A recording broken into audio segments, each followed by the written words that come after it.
Assalamualaikum dan salam sejahtera. Series utama 7.40 malam hari ini, 22 Januari 2021. Bersama saya, Ruzaini Ruslan.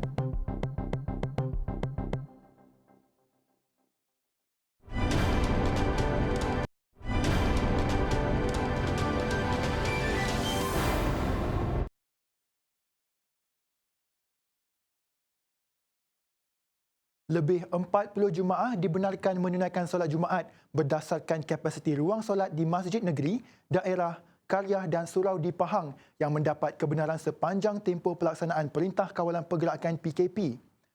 Sehubungan itu, Pengarah Jabatan Agama Islam Pahang, JAIB, Datuk Dr. Zulkifli Ali berkata, pihaknya meminta semua jemaah mematuhi prosedur operasi standard SOP yang ditetapkan. Katanya kaedah penentuan kehadiran jemaah adalah secara terbuka dan wajib mengimbas suhu badan dan merekod kehadiran melalui MySejahtera dan Move On Pahang Go yang disediakan di pintu masuk. Menurutnya, jemaah wajib membawa sejadah sendiri bersaiz besar, mematuhi penjarakan fizikal dan memakai pelitup muka dengan sempurna sepanjang berada di masjid termasuk ketika mendirikan solat. Imam pula diarahkan untuk membaca surah yang ringkas di dalam solat serta memendekkan bacaan wirid dan doa selepas solat. Mereka yang bergejala dan kanak-kanak berumur kurang 12 tahun tidak dibenarkan menunaikan solat Jumaat dan fardu di masjid. Bagi aktiviti pengajian agama pula, ianya hanya dibenarkan di masjid sahaja selepas solat subuh serta antara waktu maghrib dan isyak sepanjang PKP sehingga 4 Februari ini. Beliau menegaskan para jemaah turut dilarang berganjak atau berubah tempat duduk ketika mengikuti pengajian agama. Sebanyak 25 sekatan jalan raya dilaksanakan di Terengganu susulan pelaksanaan Perintah Kawalan Pergerakan PKP 2.0 bermula hari ini. Menurut Polis Terengganu, Datuk Rosli Cik, seramai 326 anggota membabitkan polis dan tentera ditempatkan bagi memastikan kawalan di setiap lokasi berjalan lancar. Katanya daripada 25 sekatan jalan raya, 8 daripadanya akan beroperasi selama 24 jam iaitu di pintu sepadan keluar masuk ke negeri ini. Menurut Rosli, sekatan jalan raya secara bergerak turut dilakukan dalam tempoh sama ada 8, 12 atau 16 jam bergantung keadaan semasa lokasi terbabit. Tambahannya lagi, selain kawalan pematuhan prosedur operasi standard SOP, pihaknya pada masa yang sama juga akan meningkatkan rondaan dan pemantauan bagi mengelak aktiviti jenayah sepanjang PKP. Polis Terengganu juga akan memastikan 12 laluan tikus membabitkan 10 di Besut dan 2 di Kemaman akan dikawal ketat. Menurutnya, kawalan ketat di laluan terbabit akan dilakukan kerana ia menjadi laluan alternatif untuk merentas daerah dan negeri. Rondaan dan pemantauan secara berkala juga akan dilakukan di kawasan tumpuan awam seperti Pasar Raya. Situasi penularan COVID-19 di Sabah yang menyaksikan hampir semua daerah dalam zon merah selain tiada lagi zon hijau antara sebab Perintah Kawalan Pergerakan PKP dilanjutkan hingga 4 Februari. Secara keseluruhan, Sabah merekodkan sebanyak 401 kes hari ini dengan 2 kematian iaitu di Lahad Datu, manakala seramai 380 pesakit COVID-19 dilaporkan sembuh dan dibenarkan keluar hospital hari ini. Menteri Kerajaan Tempatan dan Perumahan Negeri Datuk Masidi Manjung berkata, hingga hari ini sebanyak 23 berada dalam zon merah, manakala 1 zon jingga dan 3 daerah dalam zon kuning. Beliau berkata terdapat peningkatan kes serta kluster baharu di negeri ini termasuk hasil saringan daripada kontak rapat. Sebanyak 57.9% adalah berpunca daripada saringan kontak rapat, diikuti 20.7% dikesan melalui saringan bergejala. Penggunaan kit ujian rapid antigen RTKAG bagi tujuan saringan COVID-19 perlu dilakukan pengendali yang terlatih. Ketua Pengarah Kesihatan Tan Sri Dr. Nur Hisham Abdullah berkata, bagi memperolehi hasil saringan terbaik, ujian perlu dilakukan dalam tempoh 5 hingga 7 hari pertama selepas wujudnya gejala. Beliau berkata kit ujian itu juga digunakan apabila sistem kesihatan negara mula terbeban dengan peningkatan kes baharu setiap hari. Dr. Nur Hisham berkata, kit ujian itu digunakan apabila tempoh masa memperoleh hasil ujian bagi RT-PCR melebihi 48 hingga 72 jam atau ujian RT-PCR tidak tersedia. Beliau juga mengatakan ketetapan kit ujian mestilah melebihi 80% dan penghususannya melebihi 97%. 5 lelaki warga tempatan disyaki terlibat dengan sindiket perjudian dalam talian ditahan dalam serbuan di sebuah kondominium di Seputih, Kuala Lumpur pada Khamis. Ketua Polis Daerah Brickfields, Asisten Komisioner Anwar Omar berkata, kesemua individu berusia 25 hingga 40 tahun itu ditahan dalam serbuan pada jam 5.15 petang. Pihak polis turut merampas 4 telefon bimbit, 6 set monitor komputer, 3 unit pemprosesan komputer CPU, 2 modem, 3 unit papan kekunci dan tertikus serta 1 kad akses. Hasil pemeriksaan mendapati rumah tersebut dijadikan sebagai tempat menjalankan aktiviti judi dalam talian untuk pasaran Korea. Sindiket berkenaan menggunakan Telegram dan beroperasi 24 jam setiap hari. Kes itu disiasat di bawah Seksyen 4-1G Akta Rumah Judi Terbuka 1953. Pasukan Gerakan AM PJA Batalion 9 menahan seorang pemandu lori dan merampas 40 ekor kambing bernilai RM48,000 Malaysia dipercayai diseludup dari negara jiran melalui pangkalan haram kertas Pisau Raut di Tumpat pada Rabu. Pegawai pemerintah PJA Batalion 9, Superintendent Nur Azizan Yusof berkata, pasukan menjalankan intipan di kawasan pangkalan haram kertas Pisau Raut selama 30 minit dan mendapati sebuah lori jenis Isuzu memasuki kawasan itu. Beberapa lelaki dalam keadaan mencurigakan memasukkan sesuatu ke bahagian belakang lori dan kemudian keluar sebelum memasuki kawasan sekitar bendang payung pangkalan kubur. Pasukan PJA mengekori sehingga ke kandang di kampung Kok Abdullah, seterusnya menahan lori tersebut dan pembandunya iaitu seorang lelaki tempatan berusia 32 tahun. Hasil pemeriksaan lanjut ke atas muatan lori mendapati terdapat 40 ekor kambing yang dipercayai diseludup dari Thailand.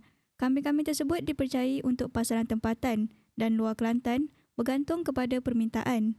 Tangkapan dan rampasan diserahkan ke pihak Jabatan Veterina Kelantan untuk tindakan lanjut.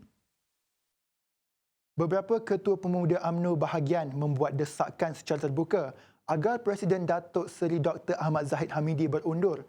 Hari ini, Ketua UMNO bahagian Paya Besar, Datuk Ahmad Tajuddin Sulaiman, tampil membuat gesaan yang sama. Dalam satu kenyataan hari ini, Datuk Ahmad Tajuddin berkata Ahmad Zahid wajar melepaskan jawatan Presiden demi bangsa Melayu, UMNO, kesetiaan dan kegigihan 3.6 juta ahli parti. Tegasnya lagi, pengunduran itu perlu memandangkan kemelut pimpinan tertinggi UMNO, khususnya Majlis Tertinggi Kejar Tertinggi serta ahli-ahli parlimen berlarutan tanpa sebarang penyelesaian.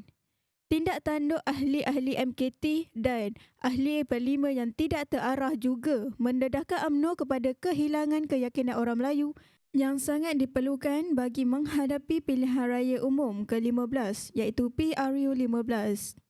Kesan langsung pendakwaan salah satu terhadap pimpinan UMNO membawa beban berat kebangkitan semula Parti Melayu itu. Ahli parti tidak dapat melihat dengan jelas kewajaran mendukung pimpinan yang dipecat oleh ahli MKT sendiri. Baik, kita akan kembali selepas ini untuk laporan cuaca bersama Atira Aminuddin.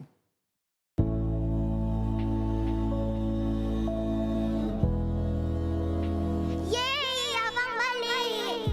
Abang boleh tak nak peluk? Tak boleh dia.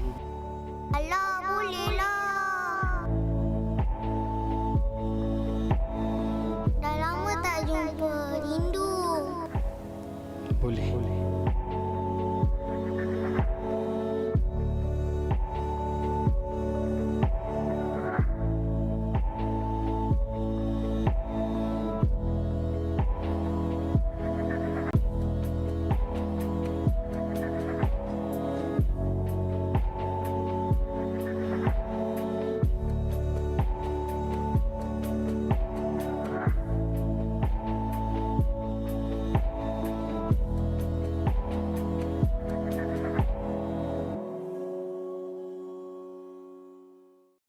Rasanya mak sayang Dini lebih daripada Dina.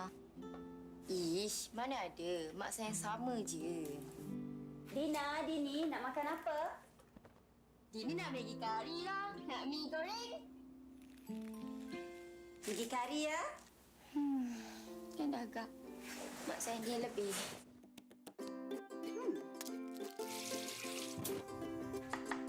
Kini Nikmati juga Maggi Kari dengan cara goreng bersama gabungan 12 rempah dan cili sebenar yang dimasak hingga pecah minyak. Ditambah kelazatan bahan segar. Dina, Dini. Maggi kari untuk Dini dan mestilah Maggi mi goreng untuk Dina. Rasanya mak lebih sayangkan Dina. Dua-dua mak sayang. Lazatnya Maggi Kari dengan 2 cara.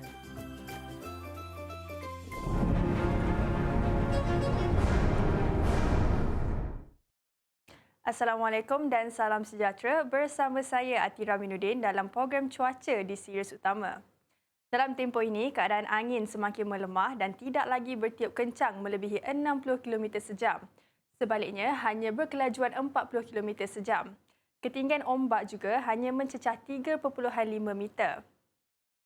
Sehubungan dengan itu, Met Malaysia masih lagi mengekalkan amaran angin kencang dan laut bergelora bagi keseluruhan perairan Laut Cina Selatan, perairan Kondor serta Barat Reef North diletakkan di bawah kategori kedua yang selebihnya yang dilorek dengan warna kuning ini berada dalam kategori pertama. Amaran ini berkuat kuasa sehingga lewat malam ini 22 Januari 2021. Walau bagaimanapun, dalam tempoh ini, ia masih berbahaya kepada semua aktiviti perkapalan dan pantai termasuk menangkap ikan, perkhidmatan feri serta rekreasi laut dan sukan laut. Untuk mengetahui apa yang berlaku sebenarnya ketika ini, kita beralih ke paparan imej satelit semasa. Pada ketika ini, kelompok awan aktif lebih tertumpu di bahagian selatan Semenanjung serta di Sabah dan Sarawak. Keadaan mendung pada ketika ini di tempat terbabit. Di utara Semenanjung pula, kebanyakan negeri dalam keadaan cerah dan tidak hujan yang berlaku. Di saat ini, hujan di 1-2 tempat berlaku di Negeri Selangor, Negeri Sembilan, Melaka, Barat Johor dan pedalaman Pahang. Di Sabah, hujan sedang berlaku di bahagian Kudat dan Pantai Barat. Manakala di Sarawak, hujan dan ribut petir lebih tertumpu di bahagian Limbang, Miri, Bintulu dan Muka. Berdasarkan paparan model Numerical, hujan bagi mengetahui cuaca pada 3 jam akan datang. Negeri-negeri di Semenanjung yang saya katakan hujan sebentar tadi boleh berlanjutan hingga ke lewat petang.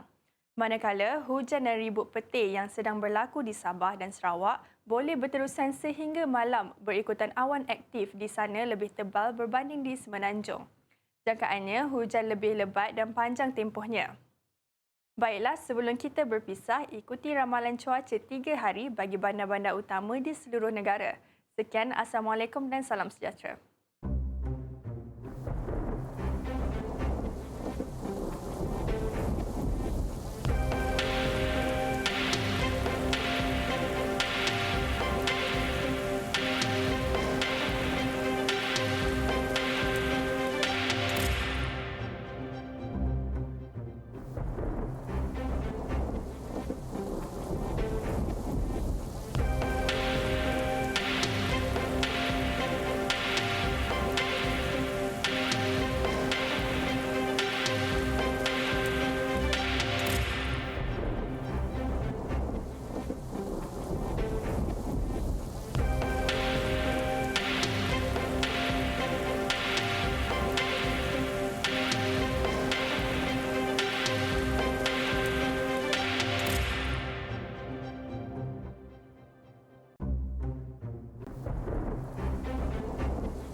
Baik, kita teruskan ke perkembangan sukan.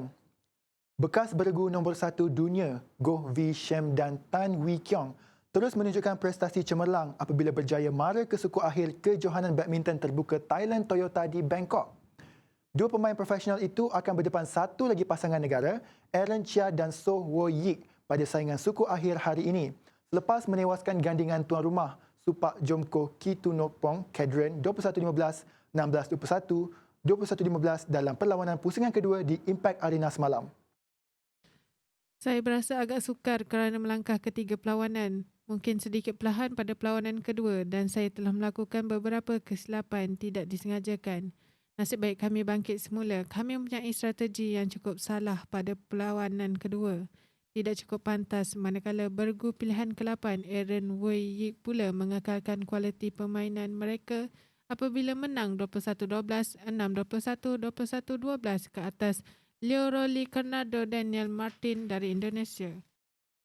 Persatuan Bola Sepak Malaysia FAM dan Liga Bola Sepak Malaysia MFL perlu mengambil berat setiap dakwaan yang dilemparkan pemilik Kelantan FC Norizam Tukiman terhadap kedua-dua badan induk itu. Bekas pemain kebangsaan Khalid Ali berkata, dakwaan itu telah mendedahkan beberapa perkara yang tidak diketahui sebelum ini yang sekaligus mencemarkan imej MFL dan FAM. Menurut Khalid Ali, perkara ini adalah masalah dalaman yang mungkin timbul sebelum ini. Kemungkinan bukan Kelantan sahaja yang menghadapinya tetapi mungkin juga beberapa pasukan lain. Namun, pasukan lain itu tidak berani bersuara kerana mungkin kekangan peraturan dan undang-undang atau sebagainya. Apabila pemilik Kelantan dah bersuara, ia seperti membuka rahsia yang sebelum ini orang tak tahu. Sama ada dakwaan Norizam benar atau tidak.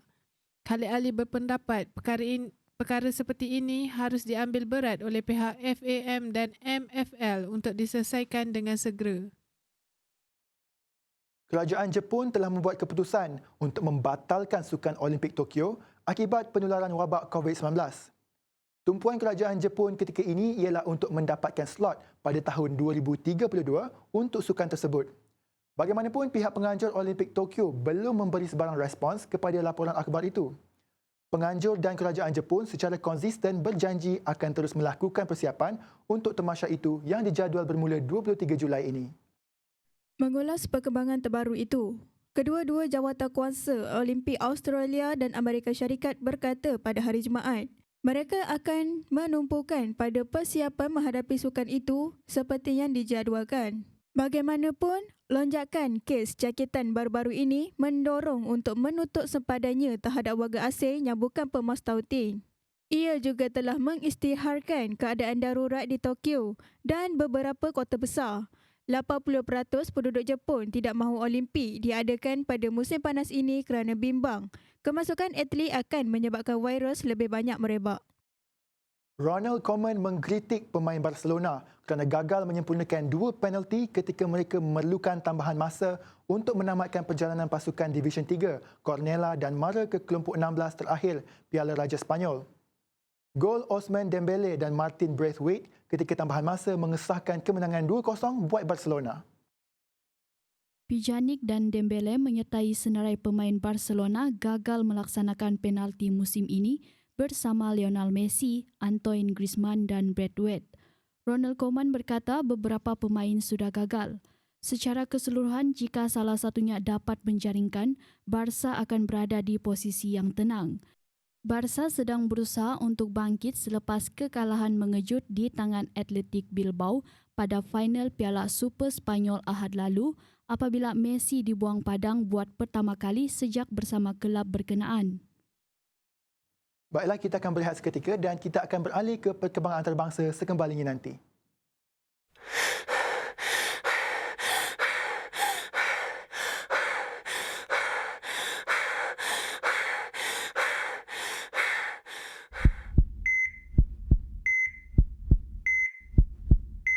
Ramainya yang ingkar PKP, banyak kita rugi ni tahu. Kena bayar denda, rugi. Kes naik, rugi. Masa, tenaga, rugi. Kita rugi, semua rugi. Patuh arahan. Kalau duduk rumah, lagi bagus. Bantu petugas barisan hadapan kita, okey? Ingat, amal 3W. Wash, wear, warn dan elak 3S. Tempat sesak, tempat sempit, sembang dekat-dekat. Jangan leka, terus waspada. Ingat, sama-sama kita jaga kita. Budayakan norma baru. Bersama-sama kita putuskan rantaian COVID-19.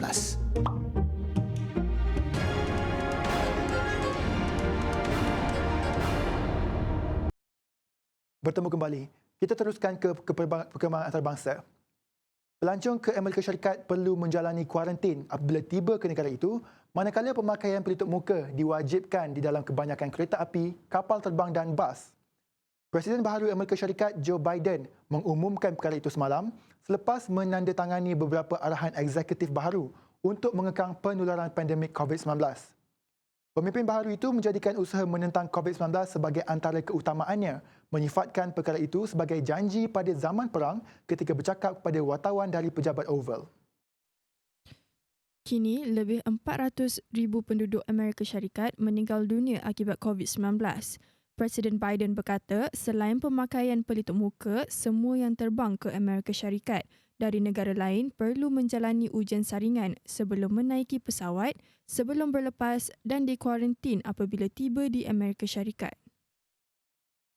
Ketua Pertubuhan Islam Utama di Perancis hari ini membidas tindakan 3 kumpulan Islam yang enggan menandatangani piagam anti-ekstremis yang dipelopori Presiden Perancis Emmanuel Macron.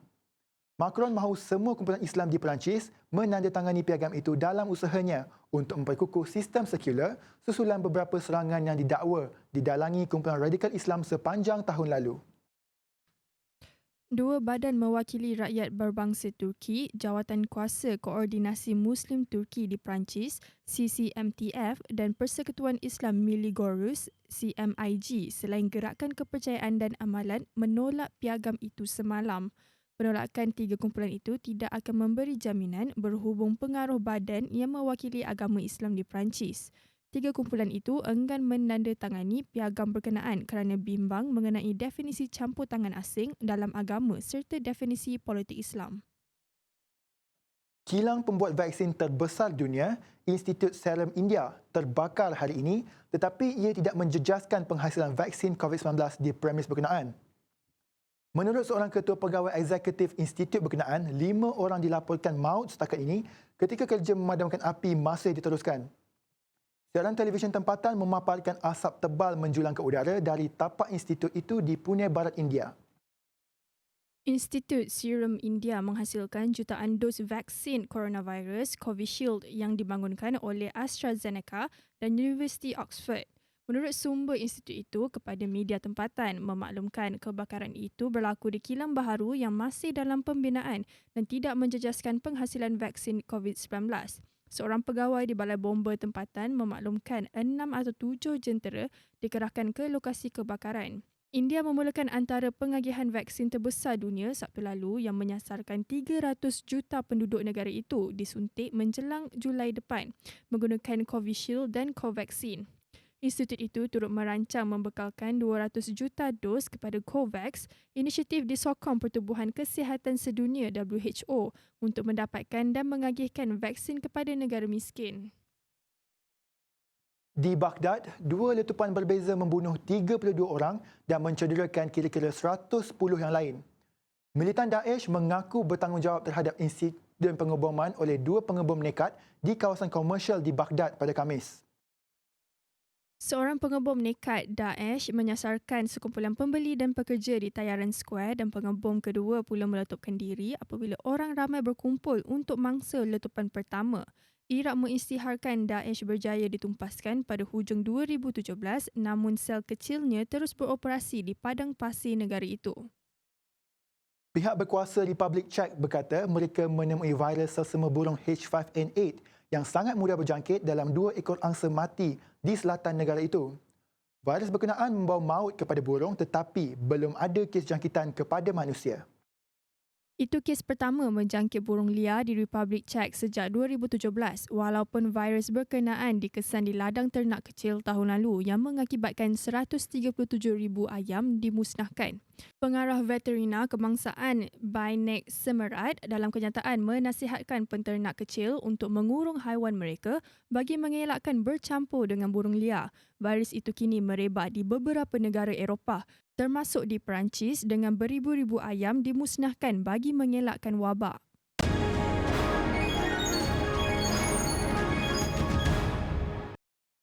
Baik, seterusnya kita beralih ke perkembangan ekonomi. Bursa Malaysia dibuka tinggi pagi ini mengambil petunjuk daripada saham global yang telah mencapai kemuncak baharu selepas Joseph Biden mengangkat sumpah sebagai Presiden Amerika Syarikat ke-46. Pada 9.05 pagi, indeks petunjuk utama FTSE Bursa Malaysia KLCI mengukuh 4.13 mata kepada 1,598.93 daripada 1,594.8 ketika ditutup semalam. Indeks utama dibuka tinggi sebanyak 1.26 mata kepada 1,596.06.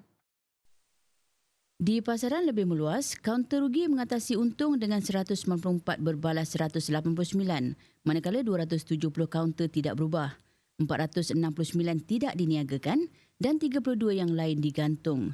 Menurut Public Investment Bank, FBM KLCI mungkin mengakhiri minggu ini dalam nada yang lebih positif selepas pelantikan Biden dengan para pelabur menyambut baik janji Presiden Amerika Syarikat ke-46 itu untuk perbelanjaan rangsangan berjumlah 1.9 trilion dolar USD. Selepas pelantikannya, Presiden Biden dengan segera membatalkan beberapa tindakan Presiden sebelum ini, iaitu Donald Trump menandatangani perintah untuk bergabung kembali dengan Perjanjian Iklim Paris, menghentikan penarikan Amerika Syarikat daripada Pertubuhan Kesihatan Sedunia WHO dan menghapuskan larangan kemasukan ke negara ini mengikut warga dari beberapa negara dengan majoriti Islam, kata bank pelaburan itu dalam satu makluman nota hari ini. Ringgit dibuka rendah berbanding dolar Amerika pagi ini dan diniagakan bercampur-campur berbanding mata wang utama lain menjelang cuti hujung minggu.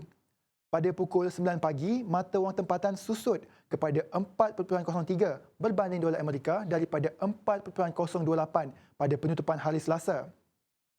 Ketua Strategi Pasaran Global Axis Stephen Ines berkata, pasaran terus menerima keputusan mengekalkan kadar selepas Bank Negara menyifatkan pendirian dasar semasa sebagai sesuai dan akomodatif dengan sebahagian daripada pelabur kini menjangkakan peningkatan kadar faedah seawal suku kedua tahun hadapan. Ekonomi Malaysia sangat responsif terhadap kelonggaran dalam sekatan pergerakan sebelum ini. Apa yang difikirkan masa ini ialah sebaik sahaja Perintah Kawalan Pergerakan PKP ditamatkan sepenuhnya pada akhir Februari ataupun lebih awal. Pengguna akan membantu meningkatkan kembali ekonomi sementara pakej permain yang diumumkan minggu ini akan turut memberikan rangsangan. Dengan inflasi dijangka meningkat tahun ini walaupun dalam situasi kadar faedah terus dikekalkan, didorong inflasi yang menawarkan pelonggaran nyata yang sederhana.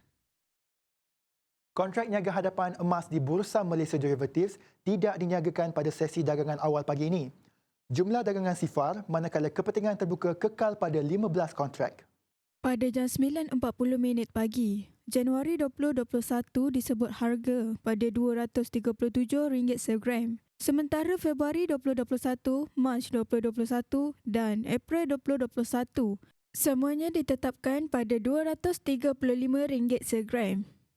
Sementara itu, pada jam 9.30 pagi, harga emas fizikal turun 41 sen kepada RM233.97 segram daripada RM234.38 segram pada 5 petang Khamis. Baiklah, laporan tadi mengakhiri series utama malam ini. Teruskan menonton series media. Saya Ruzani Ruslan. Assalamualaikum dan selamat malam.